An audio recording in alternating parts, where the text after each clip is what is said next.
ఎవరైతే నిరుద్యోగులు ఉన్నారో, ఎవరైతే అభ్యర్థులు ఉన్నారో వీళ్ళు ఆలోచించాల్సిన పని లేదు. ఖచ్చితంగా నోటిఫికేషన్ స్టే జరిగిపోయింది.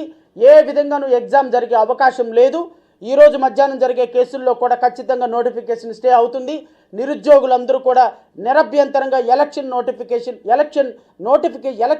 దృష్టిలో పెట్టుకొని ఇచ్చినటువంటి ఈ నోటిఫికేషన్ పట్ల ఏ విధంగానూ మీరు చదవలేదని నిరుత్సాహపడాల్సిన అవసరం లేదు. ఎట్టి పరిస్థితుల్లో ఈ నోటిఫికేషన్ కొనసాగదు. రాబోయే సంవత్సరంలో రాబోయే నెలల్లో అతి కొద్ది నెలల్లో ఏర్పడబోయే కొత్త ప్రభుత్వం ఏదైతే ఉందో, కొత్త ప్రభుత్వం మరలా కొన్ని వేల పోస్టులు 1,80,000 పోస్టులుగా ఖాళీగా ఉన్నటువంటి నిరుద్యోగ ఈ డిఎస్సి అభ్యర్థుల పోస్టుల్ని కొత్త ప్రభుత్వం ఏర్పాటు చేసేదానికి, కొత్త ప్రభుత్వం ఫిల్ చేసేదానికి ఖచ్చితంగా అవకాశం ఉంది. ఈ ప్రభుత్వానికి నోటిఫికేషన్ కొనసాగించే అర్హత లేదు అని అయితే నేను చెప్పగలను. నిరుద్యోగులందరూ, డిఎస్సి అభ్యర్థులు ఎవరూ కూడా నిరుత్సాహపడవద్దు. ఖచ్చితంగా రేపు రాష్ట్ర ప్రభుత్వం నిర్ణయం తీసుకుంటుంది. ఏ విధంగానూ నోటిఫికేషన్ ముందుకెళ్లే క్వశ్చన్ లేదు. ఆనరబుల్ హైకోర్టు స్టే చేసిన కారణంగా. సో అందరు నిరుద్యోగులు మీరు సంతోషంగా ఉండండి, ధైర్యంగా ఉండండి.